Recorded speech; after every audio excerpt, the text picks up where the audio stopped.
Muy buenas noches, tengan todos y bienvenidos a nuestra sección de lectura en el día de hoy. Vamos a leer y a comentar el documento número 74 sobre Adán y Eva. Antes de comenzar entonces, vamos a dejar un momento para que pongamos esta lectura en manos de nuestro Padre.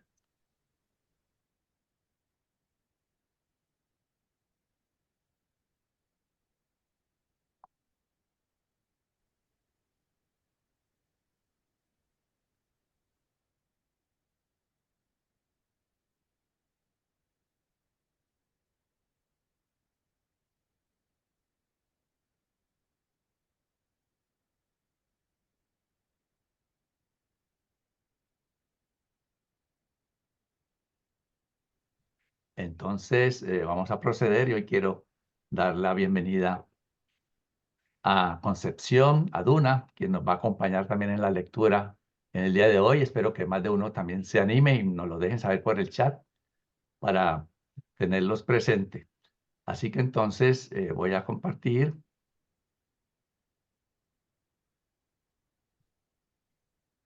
Documento 74, Adán y Eva. Adán y Eva. Arribaron Adán y Eva a Urantia contando hacia atrás del año 1934 hace 37.848 años. Y si contamos hacia atrás desde el actual año 2024, serían 37.938 años que arribaron Adán y Eva a Urantia. Llegaron cuando el jardín estaba en plena flor. Hacia el mediodía y sin previo aviso, se posaron suavemente sobre la superficie del planeta giratorio en las inmediaciones del templo del Padre Universal, los dos transportes seráficos, acompañados por el personal de Jerusalén encargado de trasladar a los bioelevadores a Urantia. Se llevó a efecto toda la labor de la rematerialización de los cuerpos de Adán y Eva dentro del recinto de esta capilla recién creada. Transcurrieron 10 días desde el momento de su llegada hasta que se volvieron a crear en forma humana dual para presentarse como los nuevos soberanos del mundo. Volvieron en sí simultáneamente. Siempre los hijos e hijas materiales prestan servicio juntos. La esencia de su servicio estriba en no estar separados en ningún momento y en ninguna parte. Se concibieron para actuar en parejas, rara vez funcionan solos. Vamos a seguir con el numeral 1 y precisamente los dejo con Concepción. Adelante, Concepción.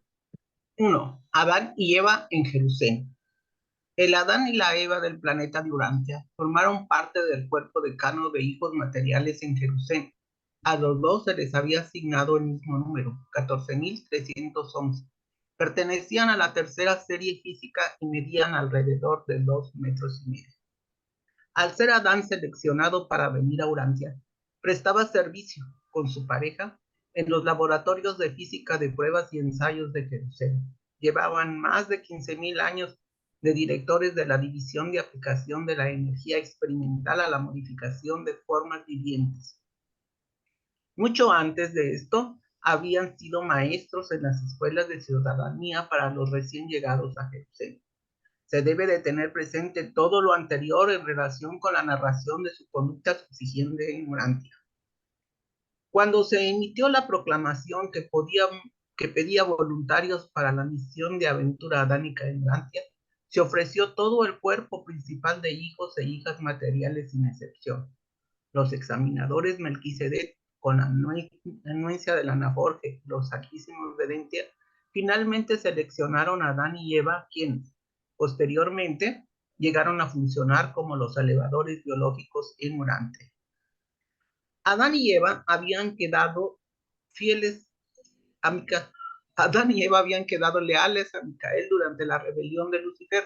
No obstante, a la pareja se le emplazó para comparecer ante el soberano del sistema y su gabinete entero para interrogarla e instruirla. Se hizo una presentación completa y detallada de los asuntos de Urantia. Se les instruyó minuciosamente acerca de las directrices a seguir al aceptar las responsabilidades del reinado en un mundo tan trastornado por conflictos. Se les tomó en conjunto juramentos de lealtad a los altísimos de Nentia y a Micael de Salington. Se les dio debido aviso para que se consideraran supeditados al cuerpo de síndicos Melquisedec de Urantia hasta tanto dicho órgano directivo estimara conveniente renunciar al mando del mundo al cual se les había adscrito. Esta pareja jerusalita dejó atrás en la capital de Satania y en otras partes a 100 descendientes, 50 hijos y 50 hijas, magníficas criaturas que habían salvado los escollos de la población y que, en el momento de la partida de sus padres para Urantia, estaban todos en comisión como fieles gestores, disfrutando de la confianza del universo. Todos estaban presentes en el bello templo de los hijos materiales para los actos de despedida relacionados con las últimas ceremonias de aceptación del otorgamiento.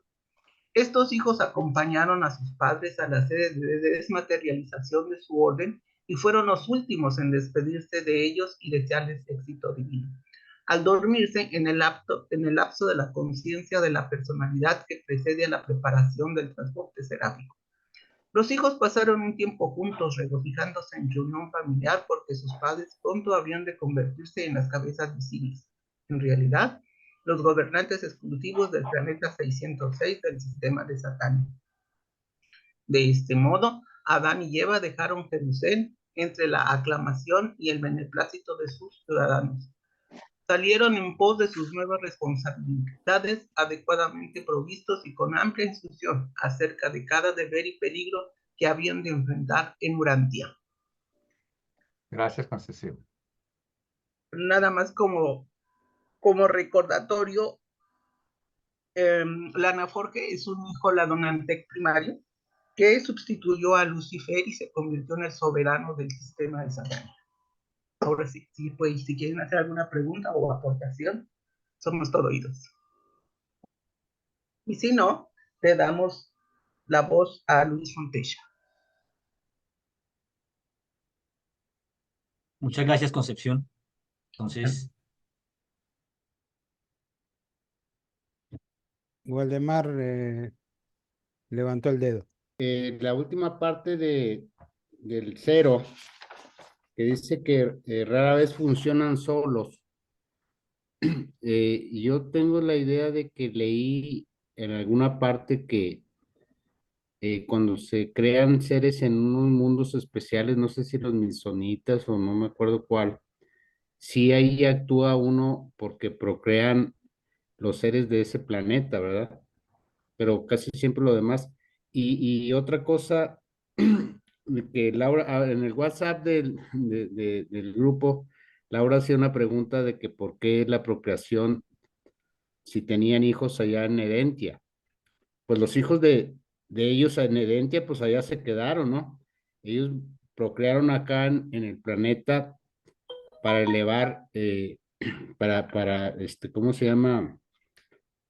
Para elevar las razas. Correcto, sí. Cuando se iban ya a juntar con los seres de este planeta, ¿no? Y esas personas pues se iban a quedar aquí. Ya cuando fue la mezcla de la raza violeta con las razas de aquí de Urantia. Los de allá, pues allá se quedaron. Ellos eran hijos ya originales de allá de Dentia, de Adán y Eva, y los que si llegaran a reproducir aquí, pues se iban a quedar acá, creo yo. Bueno, algunos se fueron posteriormente, como vamos a ver, pero lo Sí. interesante es que los hijos que ellos tuvieron allá antes de venir para acá eran de una naturaleza diferente a los que tuvieron aquí. Y los que se Ujú. necesitaban para el propósito que ellos vinieron, se necesitaban los hijos que tenían aquí, no los que estaban allá. Sí, Claudio. Sí, quería hacer el comentario sobre lo que dijo Waldemar. En el caso de los Milsonitas, es una mezcla entre una Eva y un Melquisedec. O sea, ese es uno. Y el otro, el único caso que recuerdo haber leído en el libro corríjame si falta alguno, fue el caso del autootorgamiento de Micael, cuando también se autootorgó como un hijo Material. material y estaba solo, no tenía compañera en ese momento. Ujú. Es eso, gracias. Gracias, Claudio. Pues adelante entonces, Luis.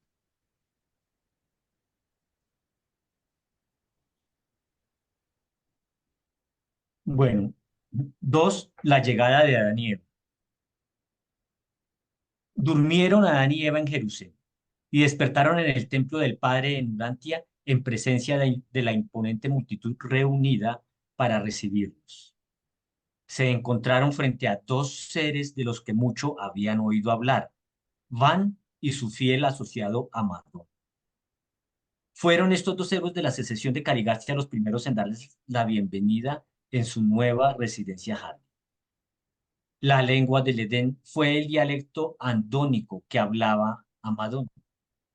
Van y Amadón habían mejorado marcadamente esta lengua creando un nuevo alfabeto de 24 letras y esperaban que se convirtiera en la lengua de Urantia a medida que la cultura del Edén se difundiera por él.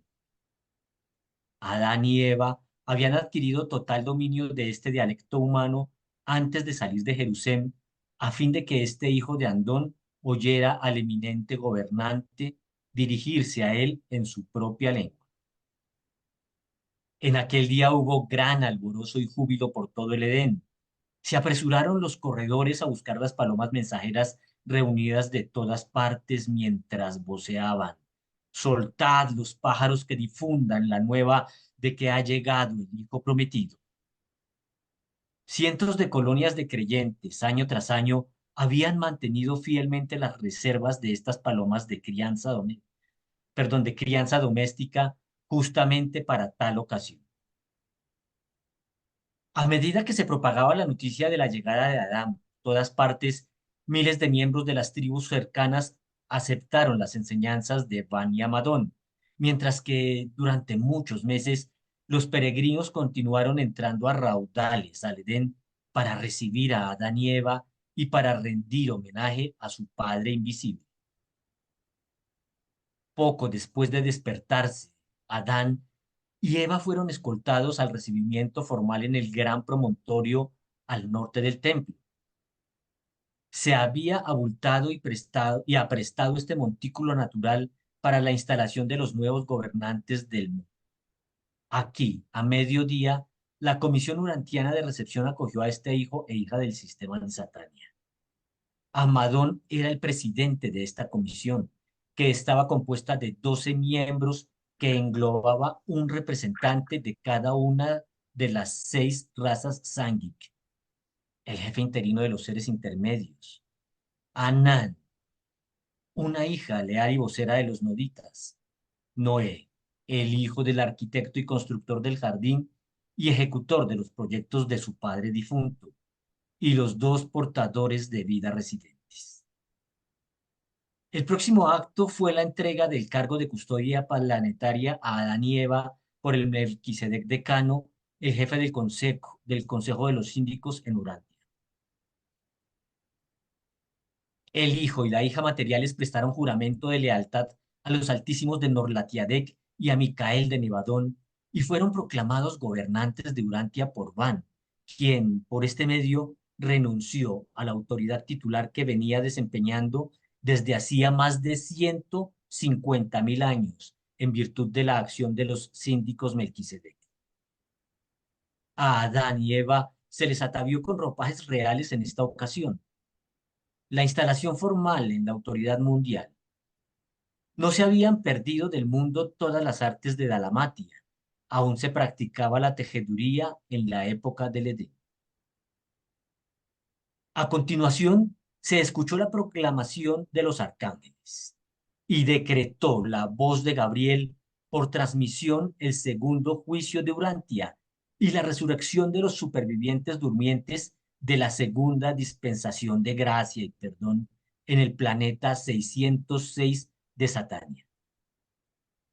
Ha pasado la dispensación del príncipe, la edad de Adán, La tercera época planetaria se inicia entre escenas de grandiosidad sencilla y los nuevos gobernantes de Urantia comienzan su reinado bajo condiciones aparentemente favorables, a pesar de la confusión mundial ocasionada por la falta de cooperación de su antecesor en cuanto a la autoridad del planeta.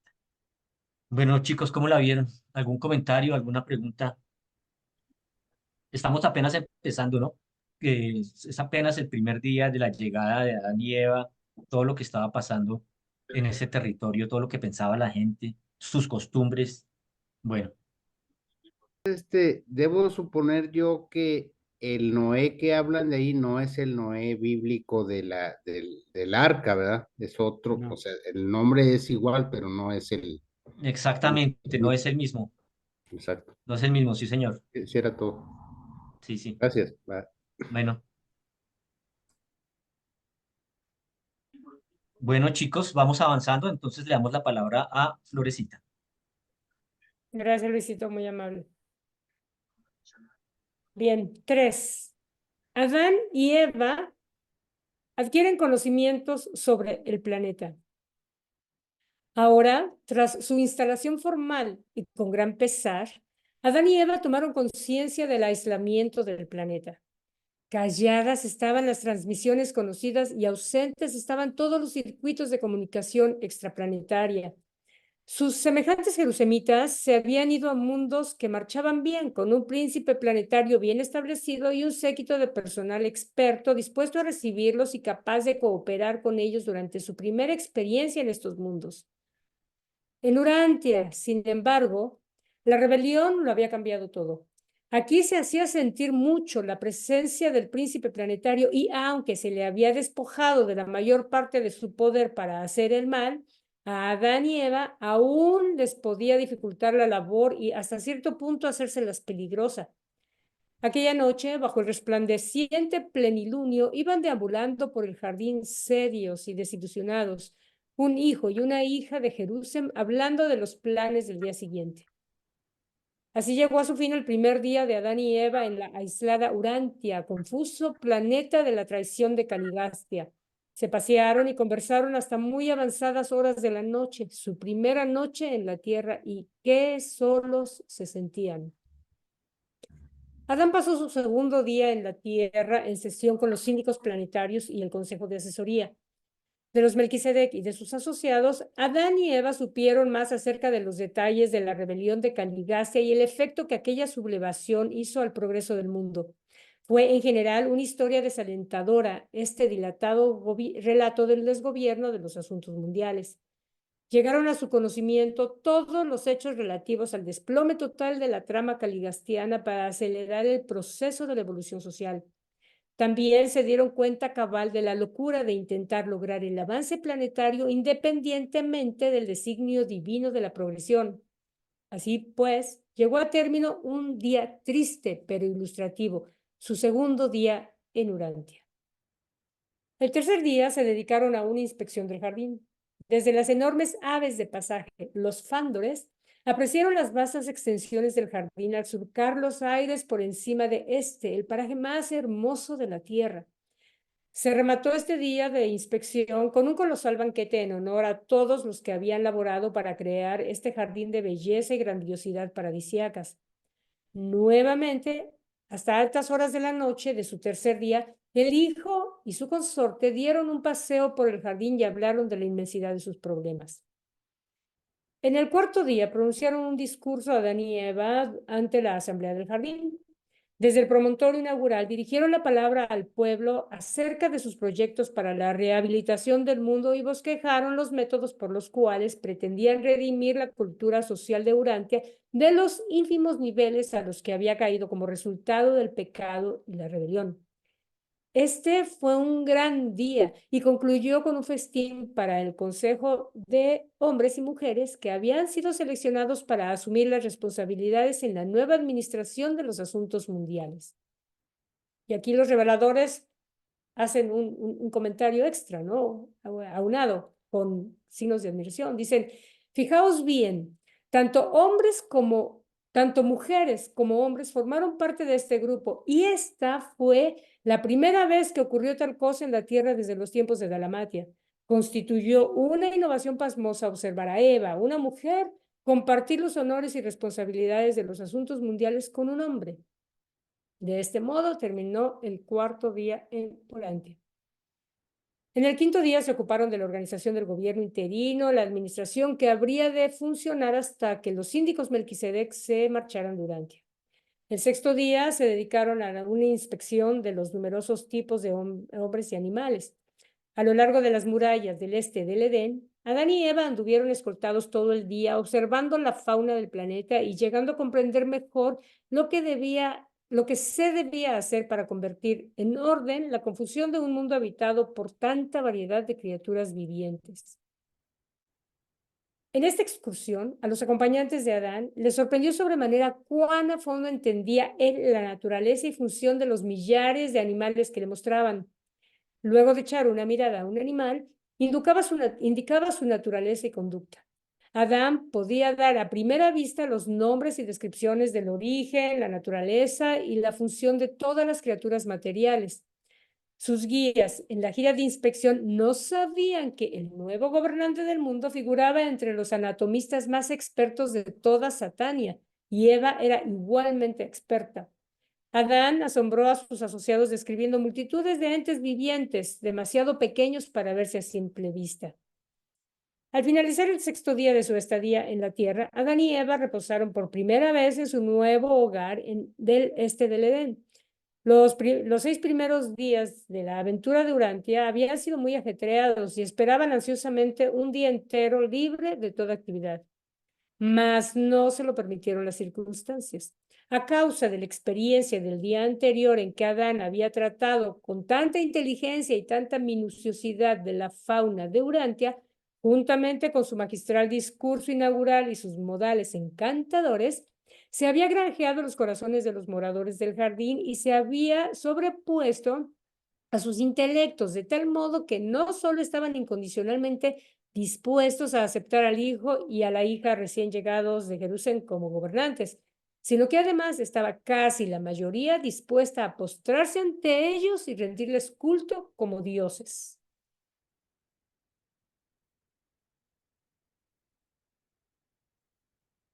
Bueno, ya vemos, nos dan pasando más detallitos. Hay un detalle, a ver si se dieron cuenta de un detalle que a mí siempre me llama la atención, pero primero vamos a las preguntas.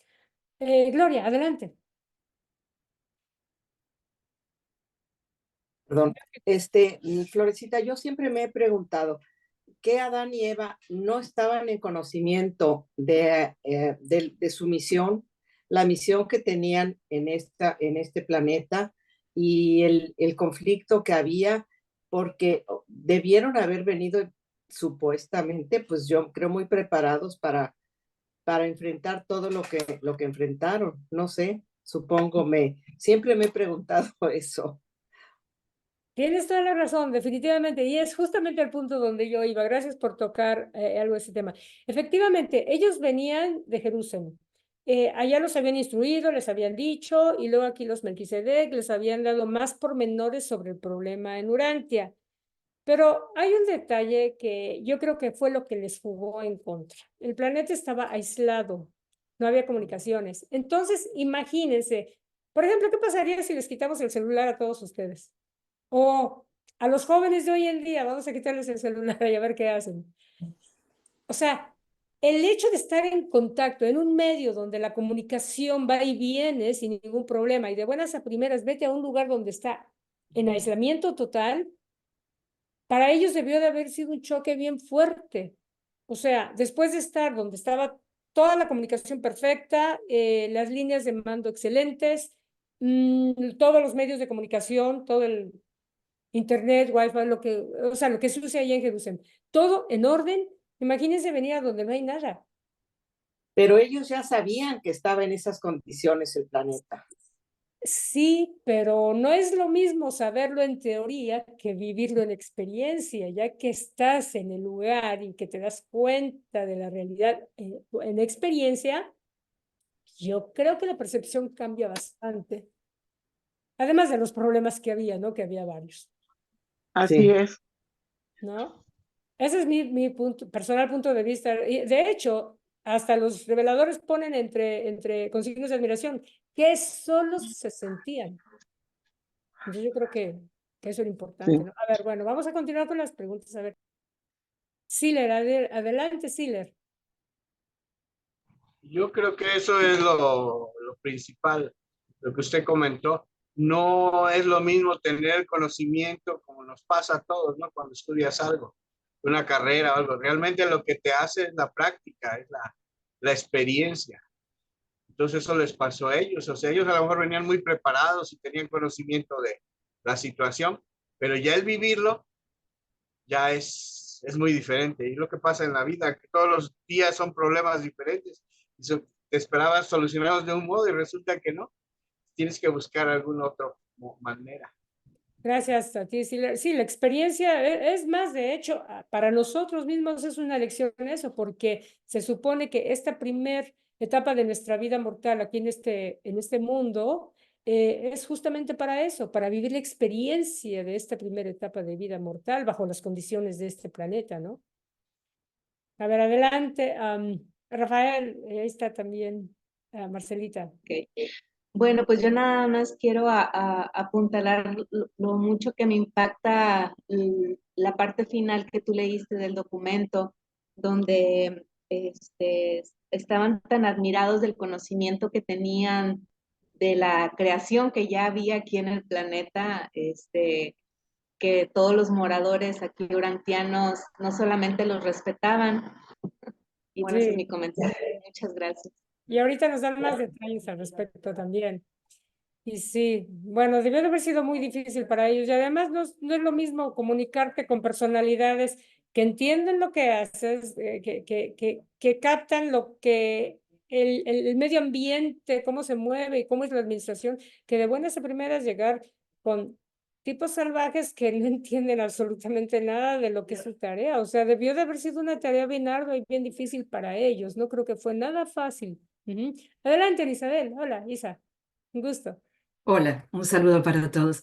Yo solo quería poner un ejemplo así muy gráfico de la pregunta de Gloria, como para ampliarle un poquito, ¿no? Como si Adán y Eva sabían todo lo que pasaba en este planeta, cómo pudieron sentirse tan impactados después con la realidad. Y bueno, las que somos madres sabemos que nos preparamos para el momento del parto, vemos videos, leemos, sabemos todo, en teoría sabemos todo como Adán y Eva estaban preparados. Pero cuando llega el momento, si bien esa información sirve y nos ayuda bastante, pero la realidad es totalmente diferente a lo que vimos en un video o a lo que leímos. Entonces creo que eso es un poco el impacto que les puede haber pasado a ellos. Y demás, los hombres también pueden leer, ver videos, saber todo, pero en el momento de que la compañera va a dar a luz, nadie nos prepara, ningún libro nos prepara para eso. Entonces pienso que eso fue un poco lo que, visto de esa manera, lo que le pasó a Adán y a Eva. Wow, Isa, verdaderamente es un muy buen ejemplo el que acabas de dar. La verdad, yo no lo había pensado, pero sí, excelente ejemplo. Gracias, Isa. De nada. Sí. Bueno, entonces, si no hay más comentarios, vamos a pasarle ahorita la palabra a Luisito Fontecha nuevamente. Adelante, Luisito. Gracias, Florecita. Numeral 4, las primeras dificultades. Bueno, aquí empieza que lo que hemos venido hablando, que no todo pues, iba a ser tan perfecto. Esa noche, la que siguió al sexto día, mientras Adán y Eva dormían, acontecían cosas raras en las inmediaciones del templo del Padre, en el sector central del Edén. Allí, bañados por los rayos de una luna suave, cientos de hombres y mujeres entusiastas y emocionados escucharon durante horas los apasionados argumentos de sus dirigentes. Estos tenían buenas intenciones, como todo, ¿no? Todo empieza con buenas intenciones, pero no alcanzaron a comprender la sencillez del comportamiento fraternal y democrático de los nuevos gobernantes.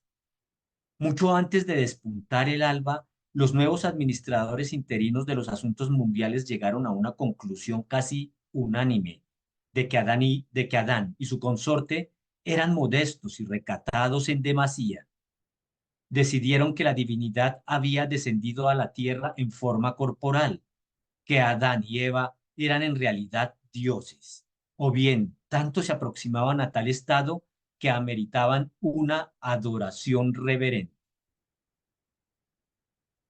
Los extraordinarios sucesos de los 6 primeros días de Adán y Eva en la tierra resultaron excesivos para las mentes no preparadas, incluso de los mejores hombres del mundo.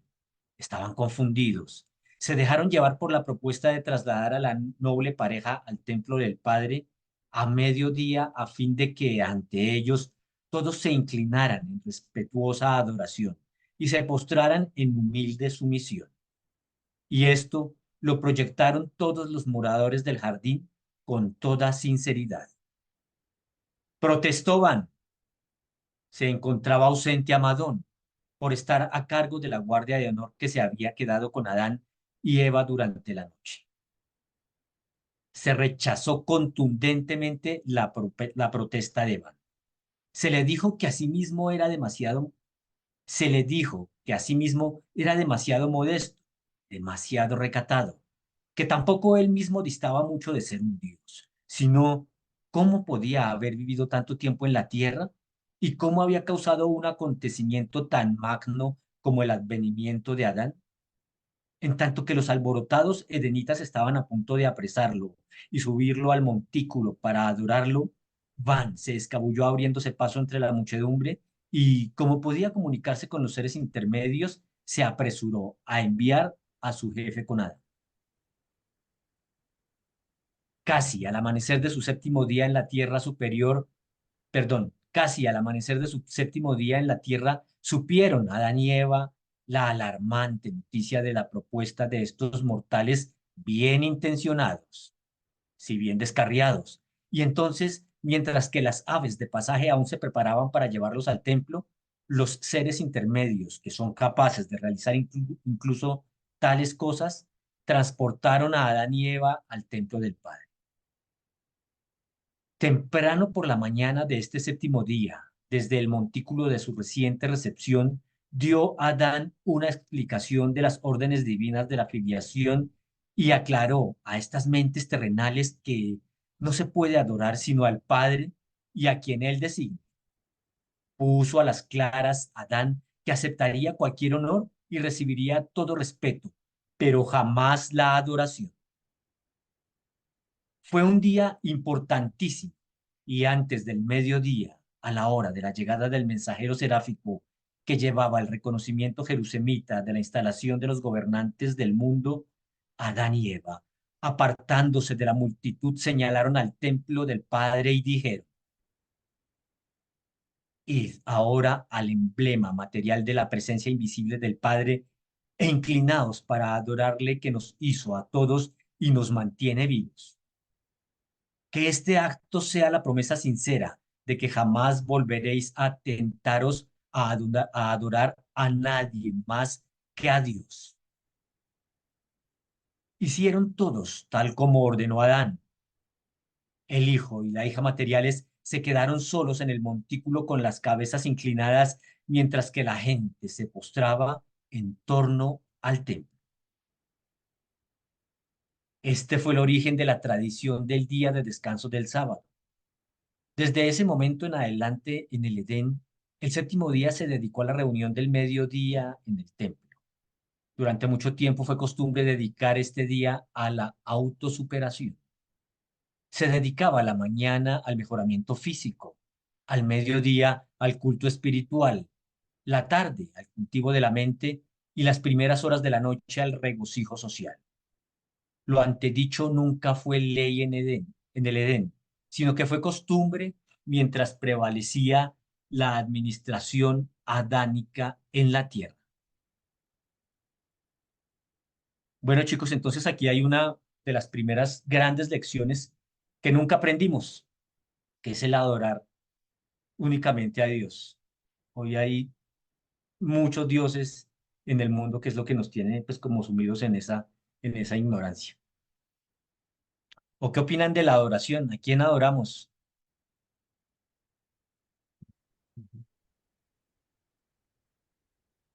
mis queridos. Galante, Claudio. A ver, yo no sé si es adorar, pero sí idealizar, ¿no? Hacerlo un ídolo a un cantante, a un actor o actriz de cine, a un político, o alguien que, bueno, hace un rato hablaba, ¿no? De gente que, de alguna manera tiene un conocimiento superior o la capacidad de capturar a un montón de gente y hacerlo seguir a ellos. Este, y por otro lado, ¿no? O sea, yo me acordaba de las primeras palabras del prólogo, ¿no? Donde dice que el problema que tenemos en Urantia es la confusión entre lo que es Dios, deidad y divinidad, ¿sí? Entonces, Dios es absoluto. Una deidad es algo que viene de Dios, es un Dios de alguna manera transformado. Y una divinidad es algo que va más allá de lo que somos nosotros, ¿sí? Pero no es un Dios. Y en el caso justamente de los hijos materiales, como mucho pueden ser una divinidad y no son motivo de adoración.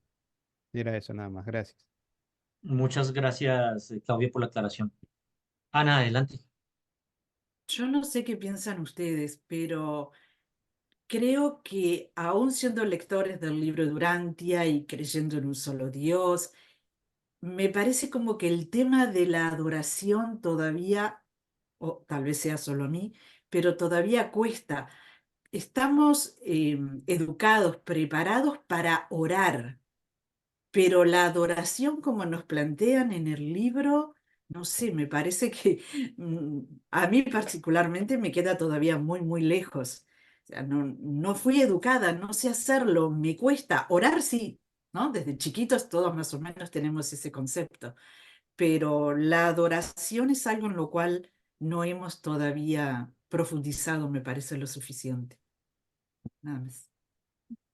Sí, Ana, tienes razón. Muchas gracias. De nada. Gloria, adelante, por favor. Sí, yo pienso que aquí en esta lectura entra el equilibrio totalmente, ¿no? Allí, si no estamos equilibrados en todo lo que nos rodea, bueno, pues perdemos piso y podemos caer en algunos fanatismos que ya no deben de existir. No sé si estoy en lo cuerdo.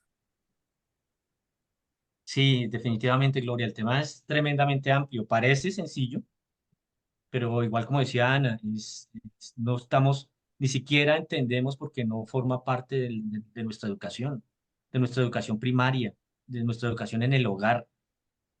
Pues nunca aprendimos que había uno, que había un solo Dios y otro, cómo adorarlo. Y mucho menos afuera, ¿no? Ni en los colegios, ni en las iglesias, en ningún lado.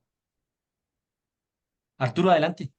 Sí, yo lo que quería comentar es aclarar un punto lo que la duda de Ana que tiene y lo que estaba explicando Claudio.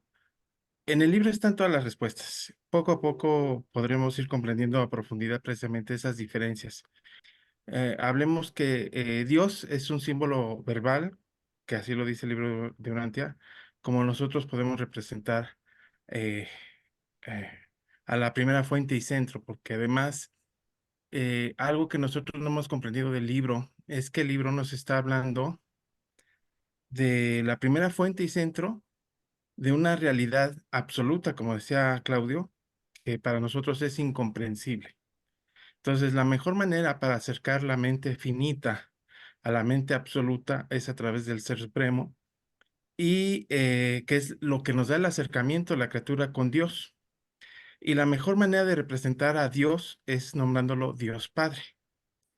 Ahora, dentro de la deidad, recordemos que la representación de la deidad es el conjunto de personalidades, superpersonalidades, personalidades, bueno, no personales, seres prepersonales e impersonales, que ese es todo lo que forma la deidad.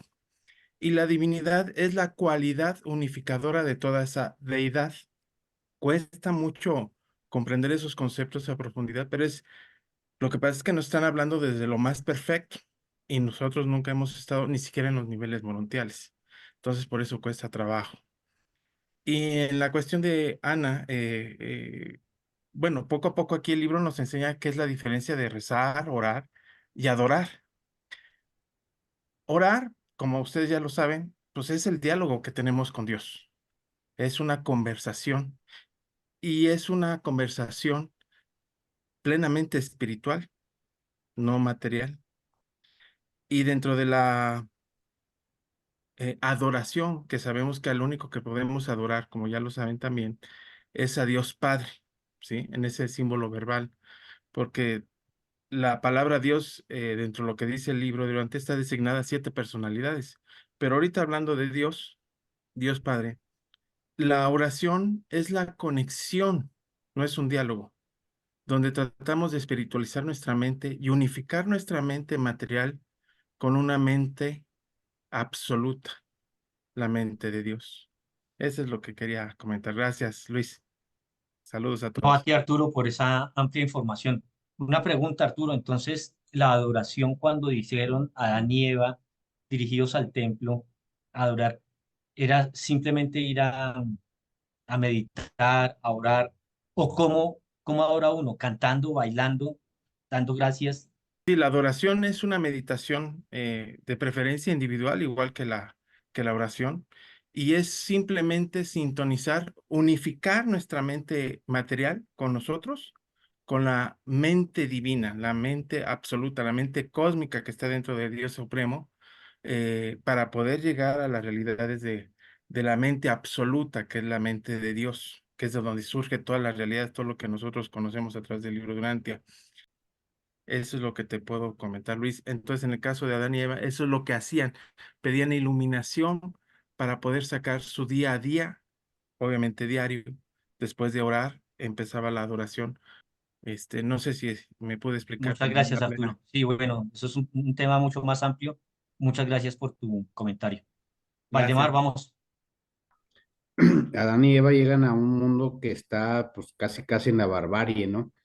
Y hay una parte donde le dicen, ida ahora al emblema material de la presencia invisible del Padre, inclinaos para adorarle, que nos hizo a todos y nos mantiene vivos. Pues es una representación física de ver eso. Hay que tener cuidado también. Después hubo una evolución y el mismo Cristo dijo que pues no hay lugar ni nada y te asolas todo, pero por lo pronto, pues para que mientras se calmara la cosa, dijeron, vayan ahí, adoren ahí, bájenle a sudeste y en el proceso después de adorar, pues ya sabemos nosotros que no se necesitan ni lugares ni objetos que se convierten en fetiches y todavía en la época actual muchas personas se inclinan ante una figura, ante una cosa y se olvida realmente que es una representación nada más, así como lo hicieron Adán y Eva, vayan al templo, pero el templo no es Dios. Es una manera para que ustedes interioricen como una ayuda, pues, o sea, podría llamarse así, pero al final, cuando vas entendiendo esto, pues no necesitas nada de eso. Gracias. Bueno, Valdemar, muchas gracias. Avancemos, Carlitos. 5. La administración de Adán. Durante casi 7 años después de la llegada de Adán, los síndicos Melquisedec quedaron de servicio, pero finalmente llegó el momento en que entregaron la administración de los asuntos mundiales a Adán y retornaron a Jerusalén. La despedida de los síndicos ocupó todo un día, y durante la tarde cada Melquisedec, de su parte, les dio a Adán y Eva sus consejos finales y expresó sus mejores deseos, ¿no? Cada uno de los Melquisedec le daba sus consejos y sus mejores deseos. En varias ocasiones había pedido a Adán que sus asesores permanecieran con él en la tierra, pero se denegaron las peticiones una y otra vez. ¿Y por qué sería eso? Pues aquí no lo dice. Había llegado el momento en que los hijos materiales tenían que asumir plena responsabilidad de la conducta de los asuntos mundiales.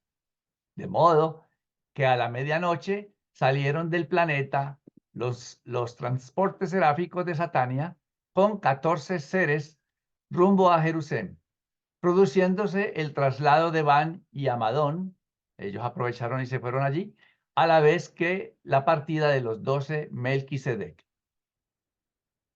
En Urantia todo marchó relativamente bien por un tiempo. Parecía que Adán, a la larga, podría desarrollar algún plan para promover la expansión gradual de la civilización edénica. Conforme a los consejos de los Melquisedec, fue fomentando las artes de la manufactura con ánimo de desarrollar relaciones comerciales con el mundo exterior. Cuando se trastornó el Edén, existían más de 100 fábricas manufactureras primitivas en funcionamiento y se habían establecido extensas relaciones comerciales con las tribus cercanas.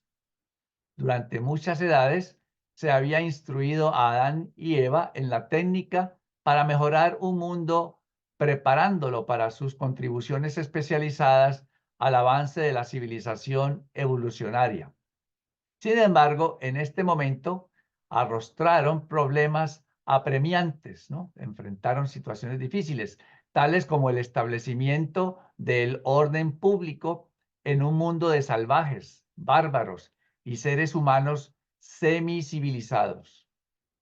Aparte de la flor innata de la población de la tierra que estaba reunida en el jardín, solo un número reducido de grupos dispersos estaban siquiera preparados para recibir la cultura adánica. Hizo Adán un esfuerzo heroico y decidido para establecer un gobierno mundial, pero se topaba con resistencia obstinada a cada paso. Ya había puesto en funcionamiento un sistema de control de grupo por todo el Edén y había confederado todas estas unidades en la Liga del Edén. No obstante, sobrevinieron dificultades graves cuando salió del jardín a fin de aplicar estos conceptos a las tribus remotas. Tan pronto comenzaron a operar, los asociados de Adán fuera del jardín afrontaron la resistencia directa y bien organizada de Caligastia y Daligastia. El príncipe caído había sido destituido en su calidad de gobernante mundial, pero no se lo había eliminado del planeta. Aún estaba presente en el planeta y capaz, por lo menos hasta cierto grado, de resistir a todos los planes adánicos de rehabilitación de la sociedad humana.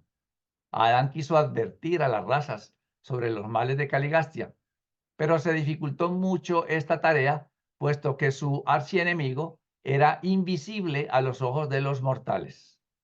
Incluso entre los edenitas había mentes confusas que se inclinaban a la enseñanza caligastiana de la libertad personal, sin tasa ni medida, y a Adán le causaron contratiempos sin fin.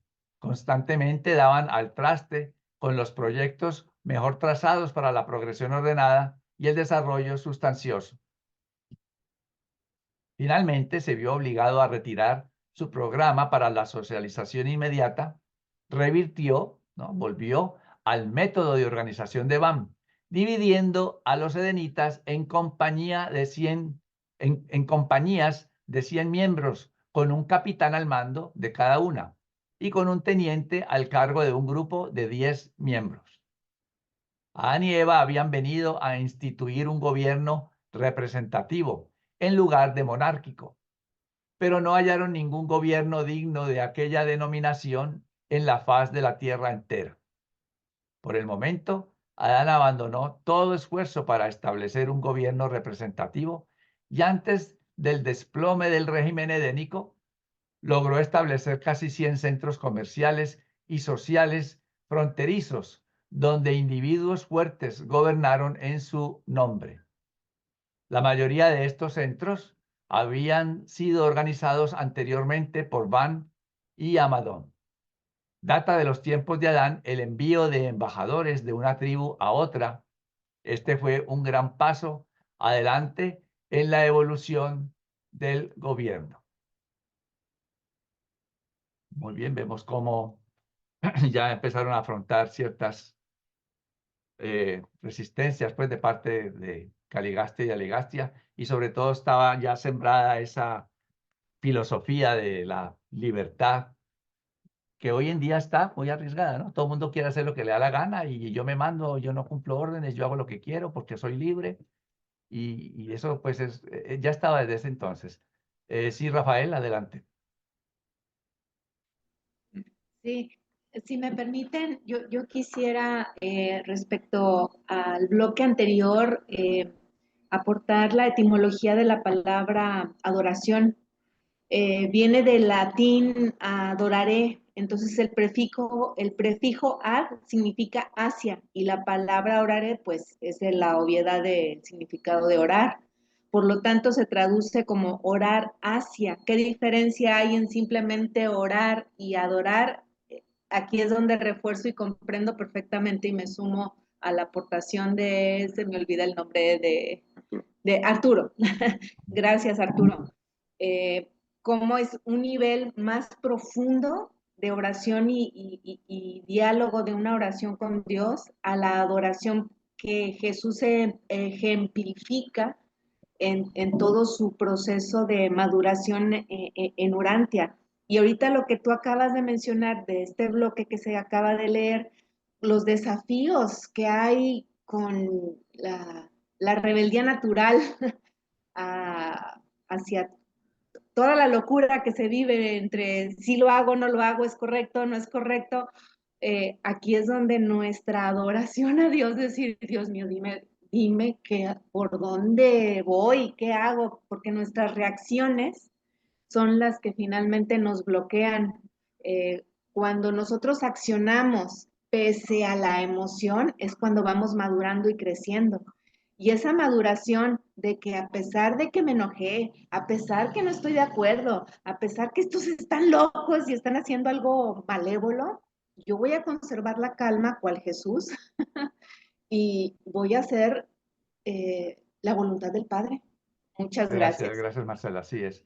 Sí, por cierto, bueno, eso se debió haber comentado un poco más en el documento, perdón, en el numeral anterior, ¿no? Ya no es como el tema tanto de ahora de lo de la adoración, pero yo quiero también comentar al respecto. Los que iban a adorar a Adán y Eva no tenían ningún conocimiento del que nosotros tenemos hoy en día. El tipo de adoración que ellos pensaban hacer no tiene que ver nada con el tipo de adoración que nosotros tenemos ya una idea hoy en día. Para mí ellos iban era como a reverenciarlos, a admirarlos, a arrodillarse, inclinarse ante ellos, verlos como algo superior, como Dios. Pero eso de que se iban a comunicar, a meditar, a esto, como hoy en día lo hacemos, no creo que ellos tuvieran ese conocimiento. Es pues mi opinión. Era algo diferente, pero se relacionaba en cierta forma con adorar, ¿no? Que es distinto. Adelante, Arturo.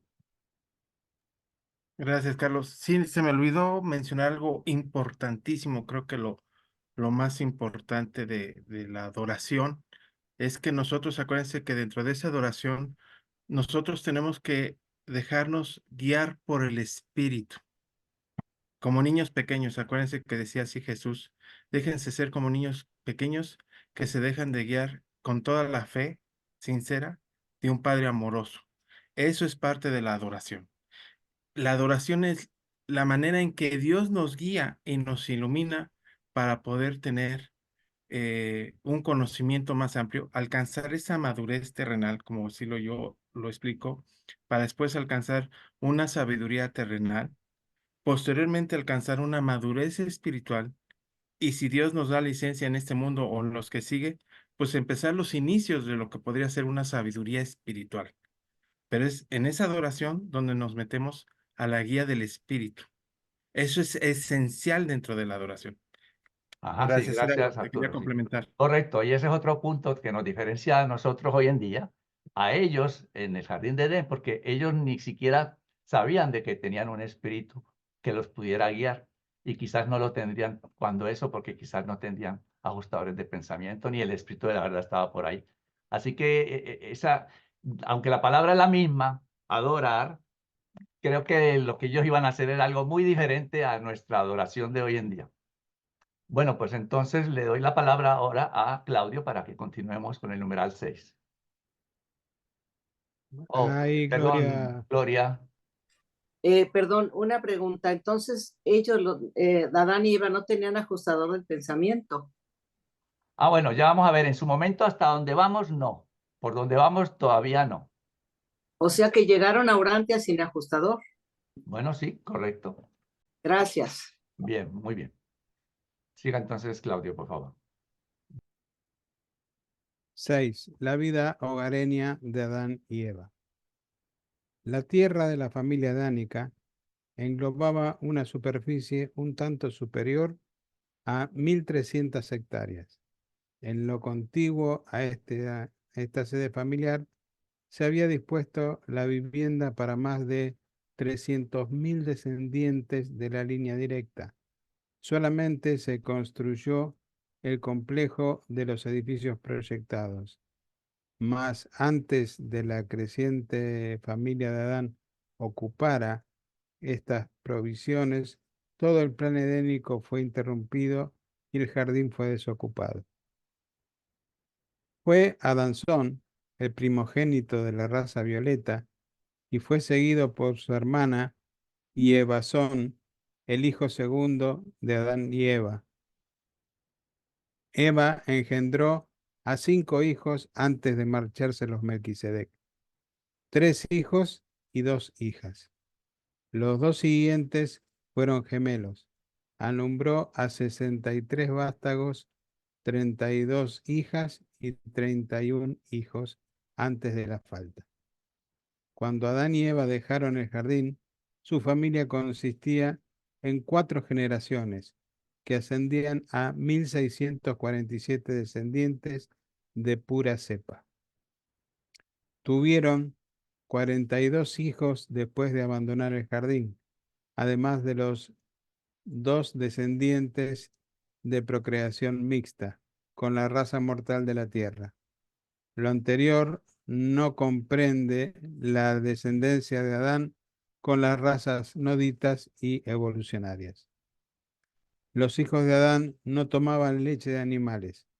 Al cesar de amamantarse de su madre a la edad de 1 año, Eva tenía acceso a la leche de una gran variedad de nueces y a los jugos de muchas frutas, y conociendo a fondo la composición química y capacidad energética de estos alimentos, los combinaba debidamente para alimentar a sus hijos hasta que les aparecieran los dientes. Aunque la cocción se empleaba universalmente por las inmediaciones del sector adánico del Edén, no se cocinaba en la casa de Adán. Recolectaban sus alimentos, frutas, nueces y cereales, listos para comerse al madurarse. Comían una vez al día, poco después del mediodía, y Adán y Eva también absorbían luz y energía directamente de ciertas emanaciones espaciales, juntamente con el ministerio del árbol de la vida. Despedían los cuerpos de Adán y Eva una luz trémula, pero siempre vestían ropa en conformidad con la costumbre de sus asociados. Si bien usaban muy poca en el día, vestían una capa a partir del atardecer. Data de los días de Adán y Eva el origen de la aureola tradicional que rodea la cabeza de los supuestos hombres sagrados y dignos de alabanza, puesto que opacaban en gran parte las emanaciones de la luz de sus cuerpos debido a la ropa, no se distinguían sino el resplandor radiante del tono en torno a su cabeza. Los descendientes de Adán siempre retrataban de este modo su concepto de los individuos que tenían por seres extraordinarios en cuanto al desarrollo espiritual. Adán y Eva podían comunicarse uno con otro y con sus hijos inmediatos hasta una distancia de unos 80 kilómetros. Se efectuaba este intercambio de pensamientos mediante delicadas cámaras de gas ubicadas muy cerca de las estructuras cerebrales. Por este mecanismo podían transmitir y recibir las ondas del pensamiento, pero se suspendió este poder inmediatamente en cuanto se rindió la mente a la discordia y al trastorno del mal. Los hijos de Adán asistieron a las escuelas independientes hasta los 16 años. Los mayores impartían clases a los menores. Los niños cambiaban de actividad cada 30 minutos, los mayores a cada hora. Era realmente una novedad en Urantia observar a estos hijos de Adán y Eva jugar, realizando actividades de regocijo y alborozo por puro gusto. De los adanitas se deriva gran parte de los juegos y el humor de las razas de hoy en día.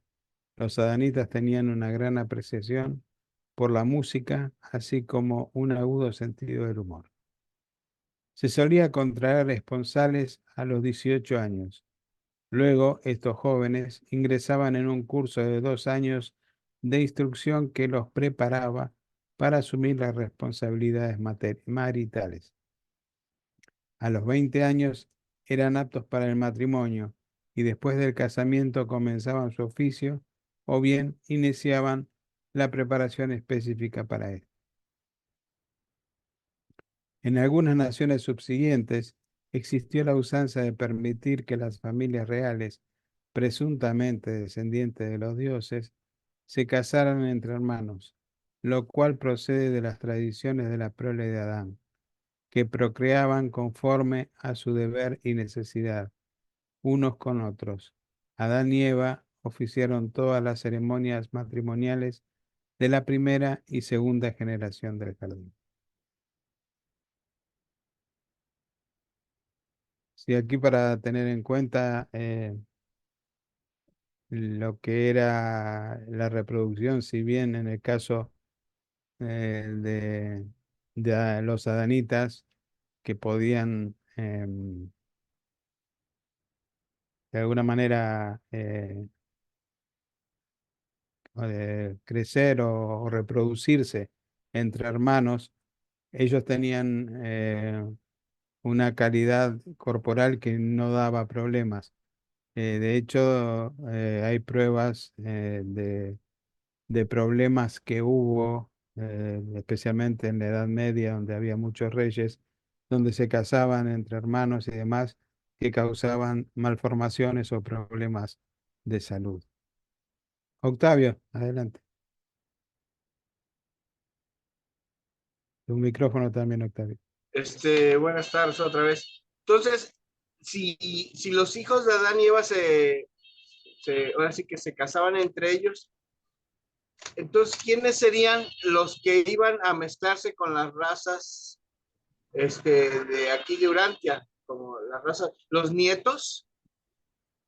En realidad era toda la descendencia. Lo que pasa es que tenían que llegar a una A un número, cantidad, ¿no? a un Ándale. número de cepa pura para comenzar a mezclarse con la raza de Urantia.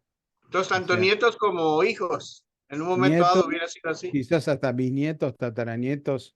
O sea, de hecho, el problema que tuvieron, que ahora lo vamos a ver, que causó la caída de Adán y Eva, fue la impaciencia. Gracias. Luis. Sí, buenas tardes. Una cosa que me llama la atención porque no se menciona nunca, me imagino el Edén y la gente que vivía ahí como una ciudad amurallada y alrededor vivían puros bárbaros. Yo veo, por ejemplo, las películas estas de escandinavos y las guerras de Inglaterra contra Escocia, contra los noruegos, y siempre es una guerra bárbara. O sea, ¿cómo se defendían ellos de esos bárbaros? No se muestra aquí. Hay grupos para todo, para enseñar de todo, pero la policía no se ve por ningún lado, no hay un ejército, no hay nadie que los cuida, que los proteja. ¿Cómo se protegían ellos de esos bárbaros, sobre todo cuando salían de la ciudad? No se menciona nada de eso. Tendrían unos poderes especiales que los hacían que se desmayaran, no sé. Pero me llama la atención que no se mencione ningún tipo de método defensivo cuando eso ha sido la regla de este planeta desde que se conoce, pues, porque vivimos peleando hasta el sol de hoy, pues, cayéndonos peleándonos porque tú dices una cosa y yo pienso otra. Entonces me llama la atención que no se mencione cómo se podían defender ellos y sobre todo que se ve que había gente que les estaba haciendo la contra hostigados por Caligasta.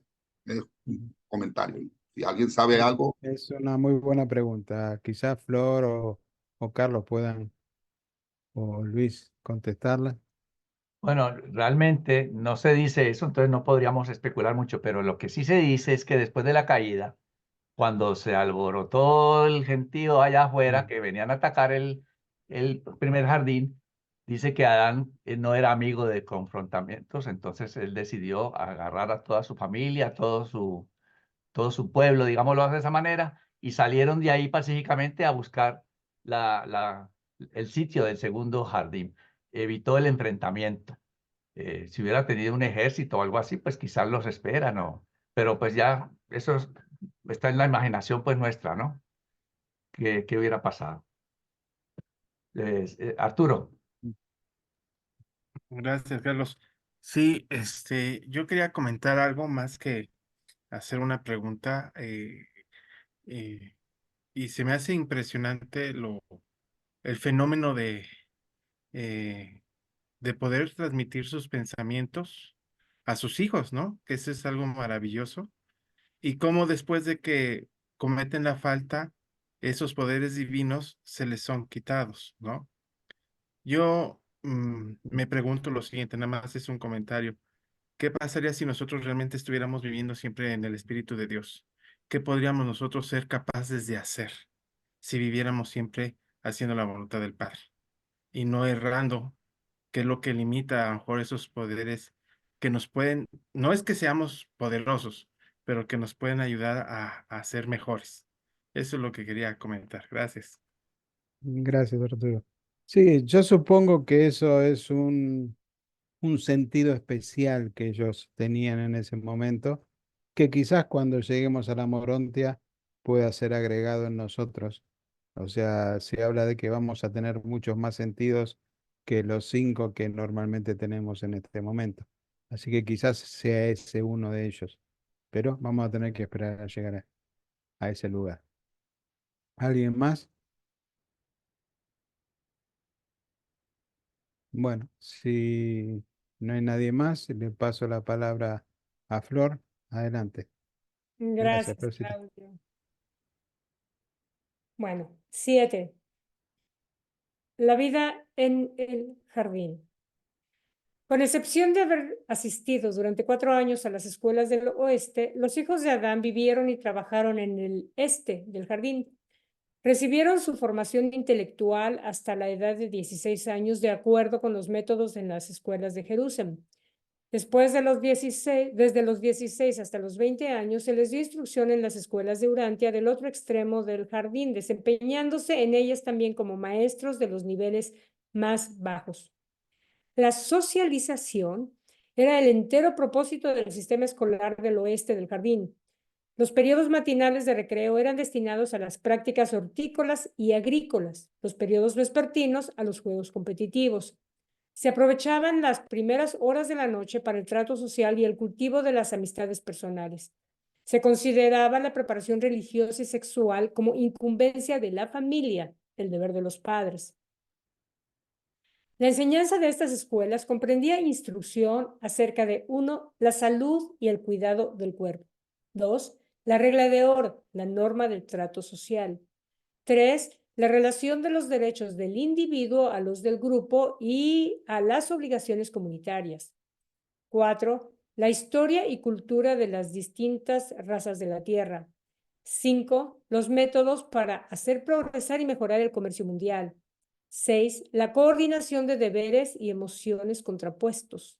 7, el cultivo del juego, el humor y alternativas competitivas a la lucha física. Siempre estaban abiertas para las visitas las escuelas, así como todas las actividades del jardín. Se admitían observadores inermes libremente en el Edén para visitas breves. Un urantiano podía ser adoptado para residir temporalmente en el jardín. Recibía instrucciones sobre el designio y propósito del autootorgamiento adánico, expresaba su intención de adherirse a esta misión y luego prestaba una declaración de lealtad al régimen social de Adán y a la soberanía espiritual del Padre Universal. Las leyes del jardín se fundamentaron en los códigos más antiguos de Dalmatia y se promulgaron en conformidad con siete apartados. 1. Las leyes de salud y sanidad. 2. Las ordenanzas sociales del jardín. 3. El código de intercambio y comercio. 4. Las leyes de la honra en los juegos y concursos. 5. Las leyes de la vida familiar. 6. Los códigos civiles de la regla de oro. 7. Los 7 mandamientos del régimen moral supremo. Difirió muy poco la ley moral de Edén de los 7 mandamientos de Dalmatia, pero los adanitas predicaban muchas razones más para reafirmar estos mandamientos. Pongamos, por ejemplo, el interdicto del asesinato. El hecho de que el ajustador del pensamiento morara dentro de uno se aducía como otro motivo por el cual no se debía destruir la vida. Enseñaron que el que derrame la sangre del hombre, por el hombre su sangre será derramada, pues a imagen de Dios, él hizo al hombre. El mediodía era la hora de la adoración pública en Edén. El atardecer era la hora de la adoración familiar. Adán hizo lo que pudo para desalentar el uso de oraciones preestablecidas, enseñando más bien que la oración efectiva tiene que ser totalmente personal y que tiene que ser el deseo del alma. Pero los edenitas continuaron usando las oraciones y formas que heredaron de los tiempos de Dalmatia. Adán también se empeñó en sustituir los sacrificios sangrientos en las ceremonias religiosas por las ofrendas del fruto de la tierra, pero había hecho pocos progresos al respecto antes del trastorno del jardín. Adán se esforzó por enseñarles a las razas la igualdad de los sexos. A todos los moradores del jardín les dejó profunda huella la forma en que Eva laboró a la vera de su esposo. Adán les enseñó concretamente que la mujer, a partes iguales con el hombre, contribuye a aquellos factores de la vida que se unen para formar un nuevo ser. Hasta ese momento, la humanidad había supuesto que toda la procreación estribaba en los lomos del padre. Habían considerado a la madre meramente como un mecanismo para nutrir al feto y amamantar al neonato. Adán enseñó a sus contemporáneos todo cuanto pudieron comprender, lo cual, sin embargo, no fue gran cosa en términos relativos. No obstante, las razas más inteligentes de la Tierra aguardaban ansiosamente el momento en que se les permitiría casarse con los hijos y las hijas superiores de la raza violeta. ¿En qué mundo más diferente se habría convertido Urantia si se hubiera llevado a efecto este gran proyecto de elevación de las razas? Así y todo, resultaron grandes ventajas de la reducida cantidad de sangre proveniente de esta raza importada que consiguieron de paso los pueblos evolucionarios. Así trabajó Adán para el bienestar y perfeccionamiento del mundo de su estadía, pero le costó mucho trabajo conducir a estos pueblos mezclados y mestizos por un camino mejor.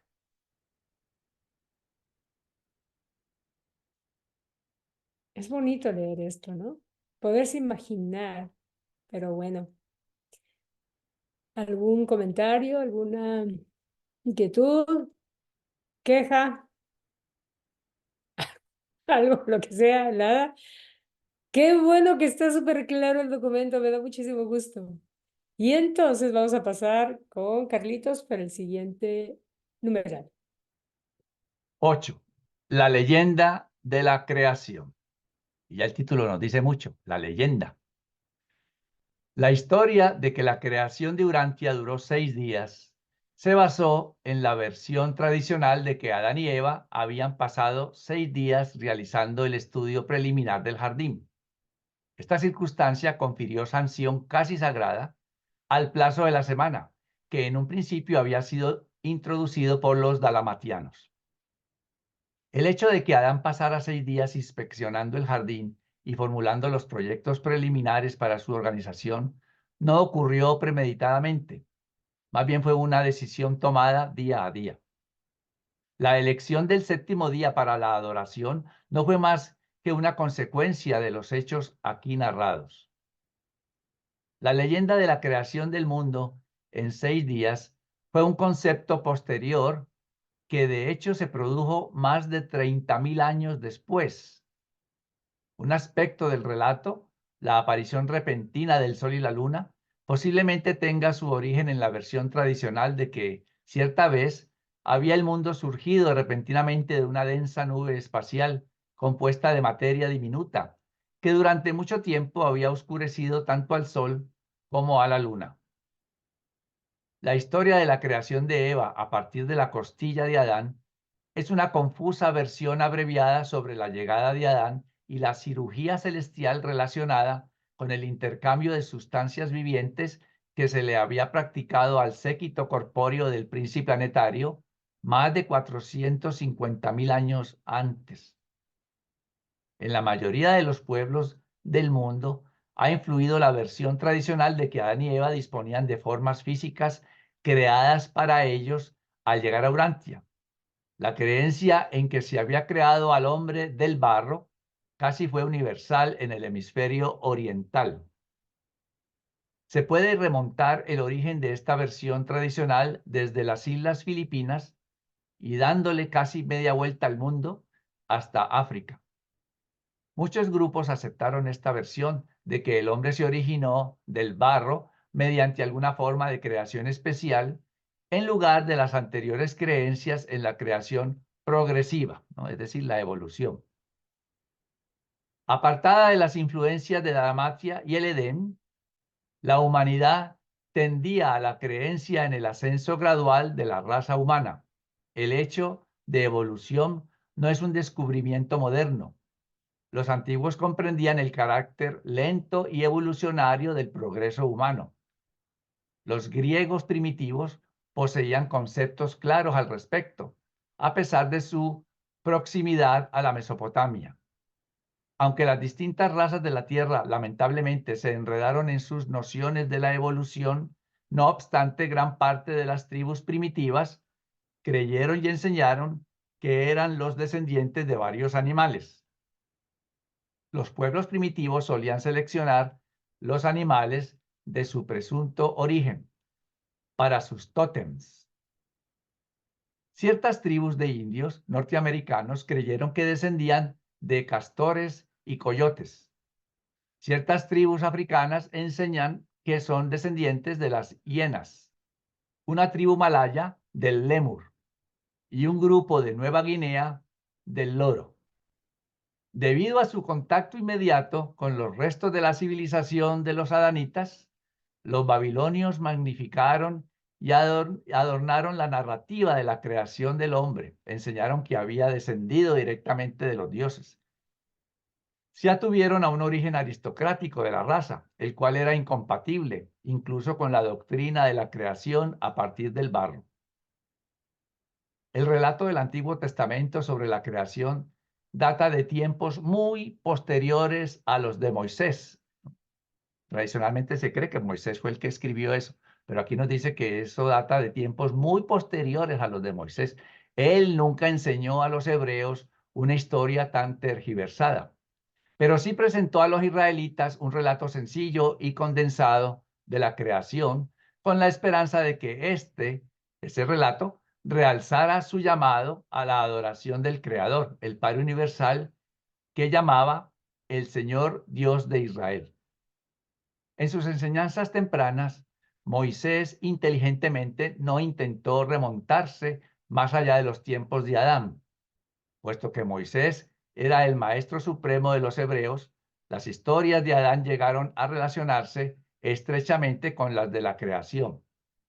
Consta que las tradiciones más tempranas reconocieron una civilización preadánica, por el hecho de que los redactores posteriores, con ánimo de borrar toda referencia a los asuntos humanos antes de los tiempos de Adán, olvidaron borrar la referencia reveladora a la emigración de Caín a la tierra de Nod, donde tomó esposa. Así que eso está en Génesis 4, 16, 17. Esos dos versículos tenían que haberlos borrado para que así no se supiera nada de lo que había antes de Adán. Pero se les olvidó borrar esos versículos y para muchas personas hoy en día pues son dolores de cabeza tratando de explicarlos. Tras su llegada a Palestina, Los hebreos no contaron durante mucho tiempo con ningún lenguaje escrito que hiciera eco entre el grueso de su población. Aprendieron a valerse del alfabeto de los filisteos vecinos, quienes eran refugiados políticos de la civilización superior de Creta. Esto ya pues es muchos años después, está hablando de la llegada a Palestina de los hebreos, ¿no? Muchísimos años después de Adán y Eva.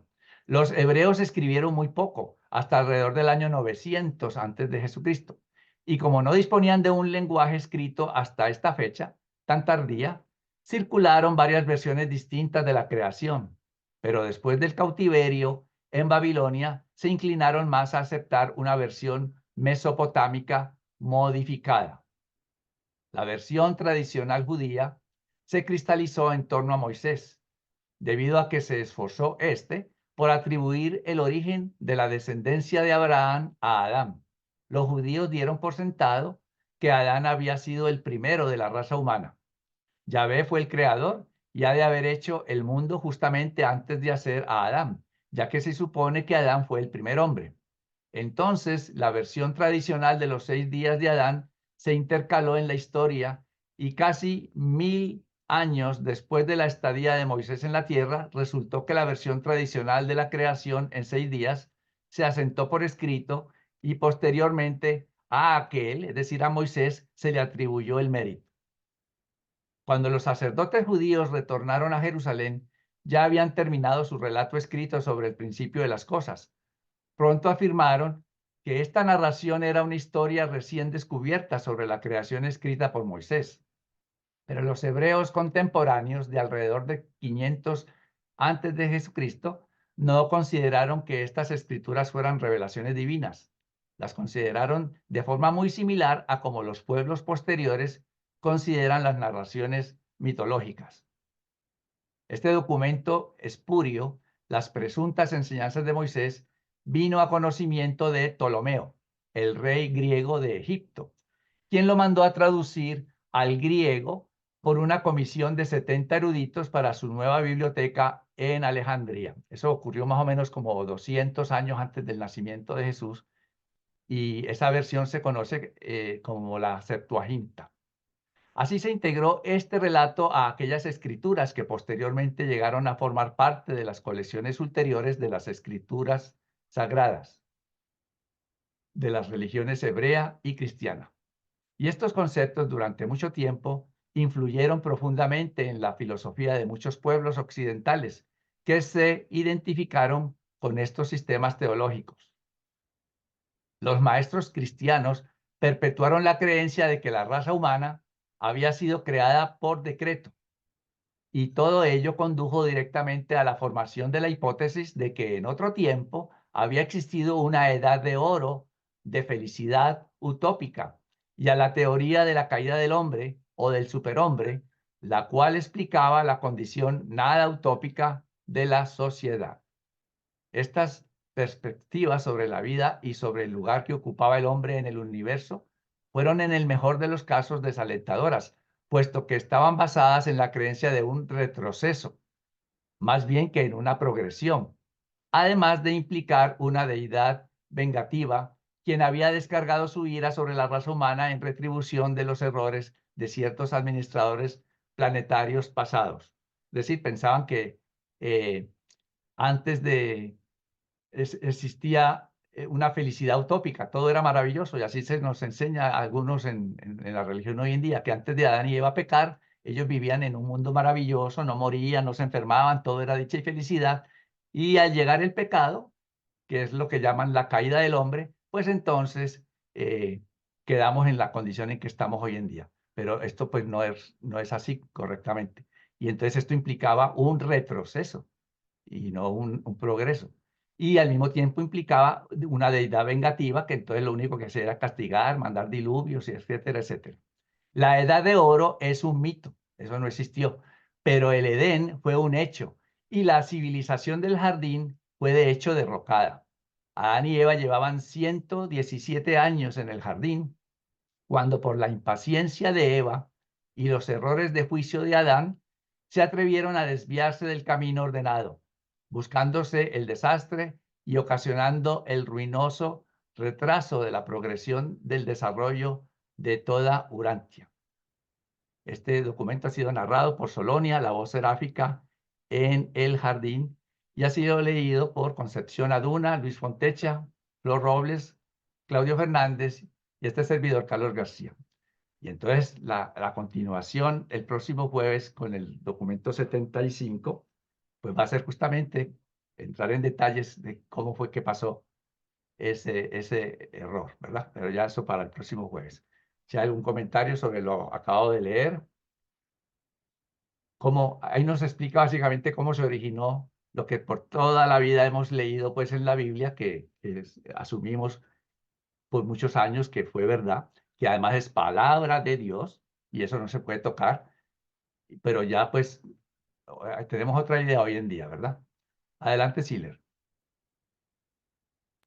Bueno, eso no es raro, inclusive en las mismas naciones, a veces se crean relatos de carácter histórico para crear identidad y elevar la identidad nacional en algunos países. Por ejemplo, en México, la historia de México, la que uno aprende en la escuela, es totalmente adornada, ¿verdad? Con ese tipo de relatos que te invitan a sentir una identidad, un patriotismo, una situación de orgullo.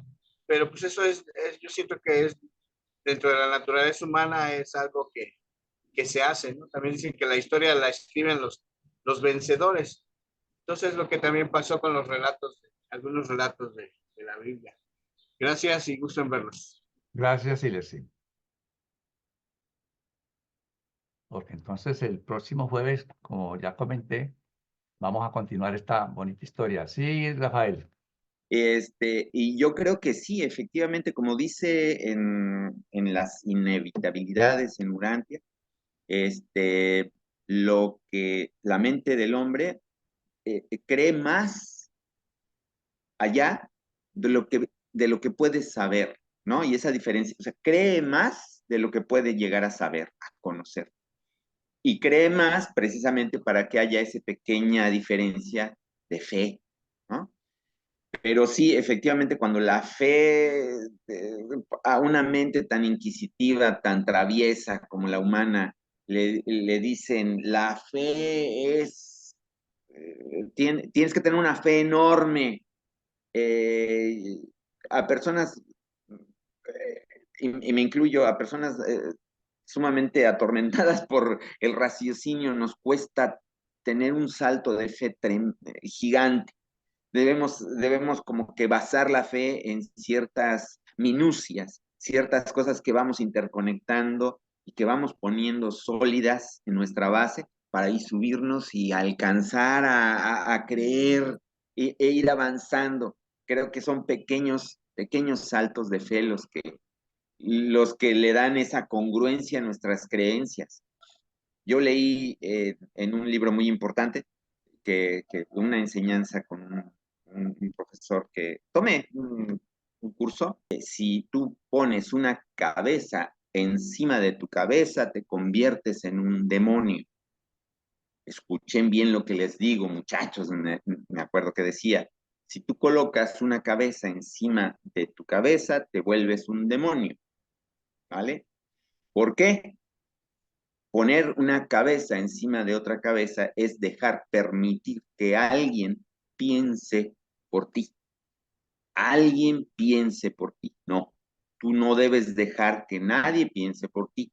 Que todos tus pensamientos sean propios, que tú desarrolles ese discernimiento y así podrás crecer en sabiduría. Y me acuerdo que se me quedó muy grabada esa enseñanza. Y pues sí, debemos ir creciendo en sabiduría, debemos ir, sí, teniendo fe, porque siempre va a haber espacio para la fe, pero apuntalando las bases con congruencias diarias, ¿no? Bueno, esa es mi aportación. Gracias, Rafael. Bien, entonces ya vamos llegando al final de nuestra sección de hoy. No sin antes, pues, recordarles la próxima semana están todos cordialmente invitados para seguir con el documento 75. Mientras tanto, les deseo una muy buena noche, un feliz fin de semana y bueno, que duerman.